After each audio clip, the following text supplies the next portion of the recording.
রাজনৈতিক বৈষম্য করছে এবং শোষণ করছে। এই বয়ানের মূল বক্তব্য হচ্ছে তারা বলতে চায় পূর্ব পাকিস্তান পাকিস্তানের মেজরিটি প্রদেশ, এখানে দেশের 56% জনগণ বাস করে, অথচ পাকিস্তান সরকারের রাজস্বের সিংহভাগ পশ্চিম পাকিস্তানে ব্যয় করে। সেই টাকার অধিকাংশ আসে পূর্ব পাকিস্তান থেকে। পূর্ব পাকিস্তানে কামানো এই টাকা দিয়ে পশ্চিম পাকিস্তানের শাসক গোষ্ঠী নিজেদের এলাকার ব্যাপক উন্নয়ন করে। রাজস্ব খাত, উন্নয়ন খাত, আমদানি, বৈদেশিক সাহায্য ইত্যাদিতে পশ্চিম পাকিস্তানে ব্যয় করা হতো 75 থেকে 80 ভাগ, আর পূর্ব পাকিস্তানের ভাগে পড়তো মাত্র 20 থেকে 25 ভাগ। এছাড়া পূর্ব পাকিস্তানের মানুষকে দৈনন্দিন দ্রব্য সামগ্রী, পণ্য সামগ্রী পশ্চিম পাকিস্তানের চাইতে বেশি দামে কেনা লাগতো, যা ছিল তৎকালীন শাসক গোষ্ঠীর এক ক্রূর পরিকল্পনা, যার মাধ্যমে এদেশের গরিব দুঃখী মানুষের রক্ত তারা চুষে নিত। দুই প্রদেশের মধ্যে মাথাপিছু আয়ের মধ্যে ছিল ব্যাপক বৈষম্য, যা হচ্ছে তাদের শোষণের পলিসি। এইসব ক্ষোভকে ঘুঁটা দিয়া আওয়ামী লীগ 70 সালের নির্বাচনে একটা বিখ্যাত পোস্টার ছাপায় সারা দেশে ব্যাপকভাবে বিলি করছিল। পোস্টারটার শিরোনাম ছিল সোনার বাংলা শ্মশান কেন। কি ছিল সেই পোস্টারে?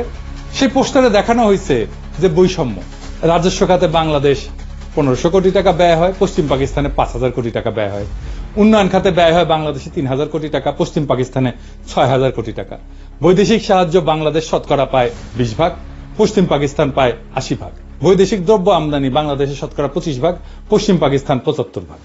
কেন্দ্রীয় সরকারের চাকরি বাংলাদেশের শতকরা 15 ভাগ আর পশ্চিম পাকিস্তানে 85 ভাগ। সামরিক বিভাগে চাকরি বাংলাদেশে শতকরা 10 ভাগ এবং পশ্চিম পাকিস্তানে 90 ভাগ। চাইলের দাম মন প্রতি বাংলাদেশে 50 টাকা আর পশ্চিম পাকিস্তানে 25 টাকা। আটা মন প্রতি বাংলাদেশে 30 টাকা, পশ্চিম পাকিস্তানে 15 টাকা। সরষের তেল বাংলাদেশে 5 টাকা, পশ্চিম পাকিস্তানে 2.5 টাকা। সোনার প্রতি ভরি বাংলাদেশে 170 টাকা, পশ্চিম পাকিস্তানে 135 টাকা।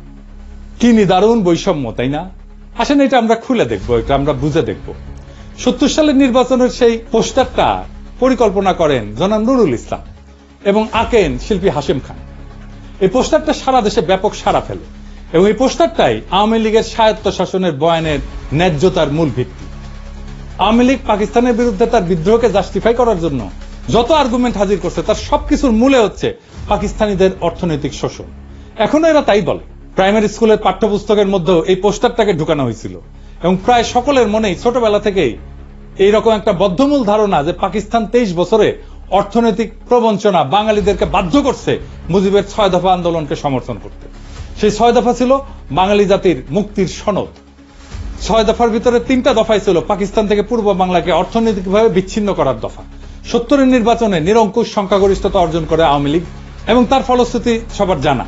60-এর দশকের শেষ দিকে পূর্ব বাংলার পত্রপত্রিকা ঘাটলেও এই অর্থনৈতিক শোষণ এবং বৈষম্যের বয়ানটাই মূল থিম হিসেবে লক্ষ্য করা যায়। যে কোনো বাংলাদেশিকে যদি আজকে জিজ্ঞেস করা হয় যে পাকিস্তানের বিরুদ্ধে বিদ্রোহ করার প্রধান যৌক্তিকতা কি, সে উত্তর দেয় পাকিস্তানিদের অর্থনৈতিক শোষণ। এর মানে আওয়ামী লীগের তৈরি করা বয়ান একদম শেকড় গেড়ে বসছে দেশের বুকে। কারণ আওয়ামী লীগ যে ভুয়া অর্থনৈতিক বয়ান তৈরিতে পারদর্শী তাই প্রজন্মকে চোখে আঙুল দিয়ে দেখায় দেওয়া লাগবে না। বিগত 15 বছরে আমাদের সবার একদম চোখের সামনে আওয়ামী লীগ পরিসংখ্যান নিয়ে ভয়ঙ্কর কারচুপি করে মহা উন্নয়নের এক বয়ান তৈরি করছে, যেখানে বাস্তবতা হচ্ছে দেশের সব ব্যাংক এবং আর্থিক খাতকে লুটপাট করে নিঃশেষ করে ফেলা। কিছুদিন আগে বাণিজ্য উপদেষ্টা বলছে যে সব মিথ্যা পরিসংখ্যান দেওয়া হতো জিডিপি সহ। এটা এমন না যে এখন বলা হচ্ছে, হাসিনার আমলেও পত্রিকা মিথ্যা পরিসংখ্যান নিয়ে লিখত। জিয়া হাসান একটা বই লিখছিল উন্নয়ন বিভ্রম নামে, কিভাবে মিথ্যা পরিসংখ্যান দিয়ে উন্নয়নের বয়ান তৈরি করা হতো। তাহলে সেই আওয়ামী লীগ 50 বছর আগের ঘটনাকে নিয়ে কি রকম কারচুপি করছে সেটা সহজে অনুমান করা যায়। আমরা অনুমান করব না, আমরা তথ্য দিয়ে দেখব। আমরা আজকে আওয়ামী লীগের এই বয়ানকে তৎকালীন বাস্তবতার আলোকে পরীক্ষা করে দেখব যে এই অভিশপ্ত দলটা সেখানেও কি রকম কারচুপি করছিল। তৎকালীন পাকিস্তানের আর্কাইভ ঘেঁটে আমরা যাবতীয় প্রাসঙ্গিক ডকুমেন্ট জোগাড় করছি এবং বলাই বাহুল্য আওয়ামী লীগ এবং তাদের পোষা অর্থনীতিবিদরা নুরুল ইসলাম, রেহমান সোবহান ভয়াবহ জালিয়াতি করছে এই পোস্টার তৈরি করতে এবং ম্যানিফেস্টো তৈরি করতে। সেই নিয়ে বিস্তারিত আলোচনার আগে এদের আসল চরিত্র এবং এদের উদ্দেশ্য সম্পর্কে একটু আলোকপাত করা দরকার। মেজর ডালিমের একটা বই, যা দেখেছি, যা বুঝেছি, যা করেছি, ওইখান থেকে বলতেছি। ভারতে থাকতে উনি বলতেছেন বিভিন্ন মহলে তখন ভবিষ্যৎ বাংলাদেশের রাষ্ট্রনীতি, অর্থনীতি, প্রশাসন প্রভৃতি বিষয়ে আলোচনার ঝড় বয়ে যাচ্ছে। একদিন এক সামাজিক অনুষ্ঠানে সরকারের এক অর্থনীতি উপদেষ্টা বললেন, স্বাধীন বাংলাদেশের ইকোনমিক ভায়াবিলিটি তেমন একটা নাই, মানে এটা অর্থনৈতিকভাবে এটা সফল হবে না।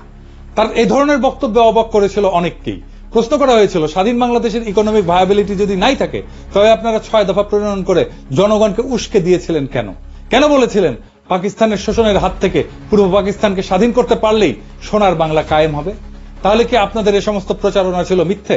জনগণকে ধোঁকা দিয়ে পাকিস্তানকে শুধুমাত্র দ্বিখণ্ডিত করার এক কূটকৌশল মাত্র? এ সমস্ত মৌলিক প্রশ্নের জবাব উক্ত বিশারদ সেদিন দিতে পারেননি।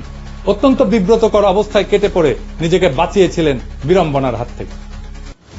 ঠিক একইভাবে আরেকদিন এক ঘরোয়া পরিবেশে কিছু বাঙালি জনাব ডিপি ধরকে ভবিষ্যৎ স্বাধীন বাংলাদেশের অর্থনীতি শিল্পনীতি কি ধরনের হওয়া উচিত জানতে চাইলে তিনি জবাব দিয়েছিলেন ইংরেজিতে। কিন্তু বাংলায় এটা বোঝা যায় যে তোমাদের এসব নিয়ে কথাবার্তা বলার দরকার নাই, তুমি শুধু ফসল ফলাও, ধান ফলাও, বাকিগুলো আমরা দেখব। এই ধরনের কথা থেকে পরিষ্কার বোঝা যায় যে বাংলাদেশকে ভারতের অর্থনৈতিক বাজার এবং পশ্চাৎভূমিতে পরিণত করার ষড়যন্ত্র ছিল ভারতীয় আধিপত্যবাদী নীল নকশার অন্তর্ভুক্ত। শুধু কি তাই, বাংলাদেশের অর্থনীতিকে সম্পূর্ণভাবে বাংলাদেশের উপরে ভারতীয় নিয়ন্ত্রণ নিশ্চিত করার খায়েশটাও পরিষ্কারভাবে ধরা পড়েছিল জনাব ধরের বক্তব্যে।